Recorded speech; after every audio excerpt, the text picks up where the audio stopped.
Good evening साथियों, daily popular point की TPP series में आप सभी का स्वागत है। आज का सब्जेक्ट है राष्ट्रीय जल पुरस्कार 2020। तो आज हम राष्ट्रीय जल पुरस्कार 2020 के बारे में विस्तृत से जानकारी प्राप्त करेंगे कि किस तरह से राष्ट्रीय जल पुरस्कार को घोषित किया गया है और किस किस संस्थान को किन किन श्रेणियों में राष्ट्रीय जल पुरस्कार 2020 प्रदान किए गए हैं। ठीक है भाइयों, तो चलते हैं आगे। जैसा कि आपको बता दें कि राष्ट्रीय जल पुरस्कार 2020 की अभी हाल में ही घोषणा कर दी गई है, जिसमें आपको याद रखना है कि राष्ट्रीय जल पुरस्कार 2020 की घोषणा केंद्रीय जल शक्ति मंत्रालय जिसके पास है, यानी केंद्रीय जल शक्ति मंत्री श्री गजेंद्र सिंह शेखावत जी के द्वारा इसकी घोषणा की गई है। जल शक्ति मंत्रालय द्वारा राष्ट्रीय जल पुरस्कारों की शुरुआत 2018 में की गई थी। इसके साथ साथ राष्ट्रीय जल पुरस्कारों का यह तीसरा संस्करण है जो 11 विभिन्न प्रकार की श्रेणियों में दिया गया है राष्ट्रीय जल पुरस्कारों को। ठीक है भाइयों, आगे और चर्चा करेंगे। ये पुरस्कार जल प्रबंधन में देश के राज्यों, जिलों, व्यक्तियों, संगठनों आदि द्वारा किए गए कार्यों और प्रयासों को मान्यता एवं प्रोत्साहन करने के लिए दिया जाता है। यह पुरस्कार की स्थापना भारत सरकार के जल समृद्ध भारत सपने को साकार करने के लिए ये पुरस्कार प्रदान किए जाते हैं। आगे चर्चा करेंगे हम। राष्ट्रीय जल पुरस्कार 2020 के प्रमुख विजेता कौन कौन से हैं और किन किन श्रेणियों में यह पुरस्कार दिया जाता है। तो जैसे कि आपको पता है, यहाँ पर राज्यों की श्रेणी में सर्वश्रेष्ठ राज्य का पुरस्कार उत्तर प्रदेश को दिया गया है, उत्तर प्रदेश में प्रथम स्थान ग्रहण किया है। इसके साथ साथ ही राजस्थान को द्वितीय स्थान मिला है और तमिलनाडु को तृतीय स्थान मिला है। इसमें दूसरा जो श्रेणी है सर्वश्रेष्ठ मीडिया प्रिंटेड और इलेक्ट्रॉनिक श्रेणी, इसमें हम आपको बता दें कि मिशन पानी या नेटवर्क 18 को प्रथम पुरस्कार से सम्मानित किया गया है सर्वश्रेष्ठ मीडिया के लिए।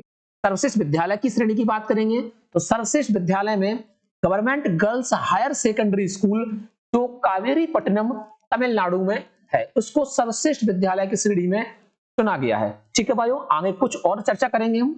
सर्वश्रेष्ठ जिला की श्रेणी में, यानी राष्ट्रीय जल पुरस्कार 2020 में सर्वश्रेष्ठ जिला इसे घोषित किया गया है तो मुजफ्फरनगर जिला उत्तर प्रदेश का, इसको सर्वश्रेष्ठ जिला घोषित किया गया है। आगे चर्चा करेंगे शहरी स्थानीय निकाय श्रेणी में। शहरी स्थानीय निकाय श्रेणी में वापी शहरी स्थानीय निकाय जो गुजरात का स्थानीय निकाय है उसको सर्वश्रेष्ठ शहरी स्थानीय निकाय चुना गया है। इसके साथ साथ सर्वश्रेष्ठ ग्राम पंचायत, यानी राष्ट्रीय जल पुरस्कारों में सर्वश्रेष्ठ ग्राम पंचायत कौन सी चुनी गई है तो बलुआ ग्राम पंचायत जो वाराणसी में पड़ती है और उत्तर प्रदेश राज्य की पंचायत है। ठीक है भाइयों, तो इतनी सारी महत्वपूर्ण श्रेणियां थी जिनमें हमने आपको राष्ट्रीय जल पुरस्कारों के बारे में बताया है। अब कुछ और पॉइंट दो हैं जो एग्जाम में बिल्कुल बन सकते हैं। विश्व जल दिवस कब मनाया जाता है तो साथियों आपको याद रखना है विश्व जल दिवस 22 मार्च को मनाया जाता है। इसके साथ साथ ही जल प्रदूषण निवारण तथा नियंत्रण अधिनियम ये कब का है तो सन 1974 का ये जल प्रदूषण निवारण अधिनियम है आपका। ठीक है भाइयों, तो आज का प्रश्न आप सभी के लिए, इस प्रश्न का आंसर सभी लोगों को कमेंट बॉक्स में जरूर देना है। आज का प्रश्न आपके लिए ये है कि राष्ट्रीय जल पुरस्कार 2019 से राष्ट्रीय जल पुरस्कार 2019 में राज्य श्रेणी में प्रथम स्थान किसे प्राप्त हुआ है। 4 ऑप्शन आपके सामने हैं, महाराष्ट्र, राजस्थान, तमिलनाडु और कर्नाटक। तो सभी साथी इस क्वेश्चन का आंसर कमेंट बॉक्स में जरूर लिखें और कैसे लगी आपको ये डीपीपी सीरीज, आज का ये सब्जेक्ट, इसके बारे में भी हमें बताएं। फिर मिलेंगे एक बेहतरीन पॉइंट के साथ नेक्स्ट क्लास में और नेक्स्ट सब्जेक्ट के साथ। तब तक के लिए अपना ध्यान रखें। वंदे मातरम, जय हिंद। और अगर चैनल को सब्सक्राइब नहीं किया है तो चैनल को सब्सक्राइब कर लें, जिससे कि इसी प्रकार के महत्वपूर्ण बिंदु आप तक आसानी से पहुंच सकें। जय हिंद साथियों।